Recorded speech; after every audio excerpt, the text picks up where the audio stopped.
আজি আমাৰ কাৰণে এক গুৰুত্বপূৰ্ণ দিন। যোৱাকালি AIDF-ৰ মনোনয়ন পত্ৰ দাখিল হ'ল, যিটো দেখা গৈছে সিহঁতে যিমানখিনি আশা কৰিছিল তাতকৈ 3 ভাগৰ 1 ভাগো হয়তো মানুহ হোৱা নাই। আৰু আজি আমি যিটো দেখিছোঁ ৰাইজৰ মাজত উৎসাহ, একচুৱেলি আমাৰ ইয়াত 4-5টা লঞ্চ দিলে একচুৱেলি কম হ'লে হয়, কিন্তু আমি এটাতকৈ বেছি লঞ্চ যোগাৰ কৰিব পৰা নাছিলোঁ। আৰু বহু মানুহ এতিয়াও আছে আমাৰ হাজিৰহাটৰ পৰা গৈ আছে বেলেগ লঞ্চেদি, কিছু মানুহ বৰবালু ঘাটত জমা হৈ আছে।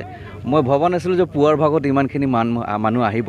জেনেৰেলি আমি এটা আইডিয়া লওঁ আৰু আইডিয়াৰ পিছত দেখা যায় যে ৰাতিপুৱাৰ ভাগত জেনেৰেলি 20-30% কম আহে।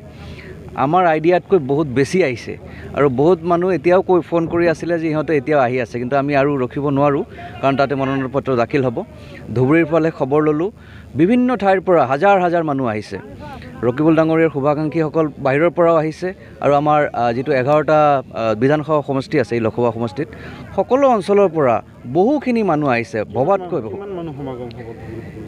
সেইটোতো কোৱাটো টান, কিন্তু এটা কথা ক'ব পাৰিম যে কালিৰ যিখিনি সমাগম দেখিছে সেইখিনিতকৈ 3-4 গুণ বেছি নিশ্চয়কৈ সমাগম হ'ব। কালি দেখা গৈছে মৌলানা বদৰুদ্দিন আজমলে গামোচা দলিয়াই অসমীয়াৰ মানে অসমীয়াৰ যি সন্মান সেইখিনি নষ্ট কৰা এটা অভিযোগ তেখেত মুৰব্বী মানুহ, তেখেতৰ বিষয়ে মই বেয়াকৈ ক'ব নোখোজোঁ, কিন্তু হয়তো বয়সৰ কাৰণে নে কিহৰ কাৰণে বা তেখেতক যেতিয়া কংগ্ৰেছে লগত নল'লে বিভিন্ন কাৰণত তেখেতৰ একচুৱেলি মানসিক ভাৰসাম্য অলপ হ'লেও হয়তো নষ্ট হৈছে। তেখেতৰ AIDF দলটো যে লাহে লাহে নোহোৱা হৈ গৈ আছে সেইটো তেখেতে গম পাইছে। আৰু এইবাৰ এইটো বয়সত তেখেতে এনেকুৱা যে এটা বেয়া হাৰিব সেইটো নিশ্চিত হৈ তেখেতৰ একচুৱেলি কথা বতৰা বা আচাৰ আচৰণত সেইবিলাক প্ৰকাশ পাইছে। সেইটোৰ বিষয়ে আৰু বেয়াকৈ ক'ব নোখোজোঁ মই, ৰাইজে নিজে বুজি পায়। তো বিশেষকৈ তেখেতৰ কথা বতৰাতে তেখেতৰ ফলাফল ইনশাআল্লাহ আমি 100% জিকিম।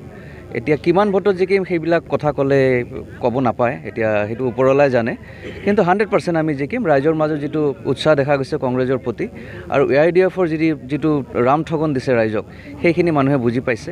এটলিষ্ট আমাৰ এইখিনি অঞ্চলত আপুনি দেখা পাব AIDF-ৰ নেতাসকলে বা কংগ্ৰেছৰ আমি মানুহখিনিয়েও হয়তো কোনেও ভাবিব পৰা নাই কিমান ভোটৰ ব্যৱধানত আমি এইটো সমষ্টিত আগবাঢ়ি থাকিম।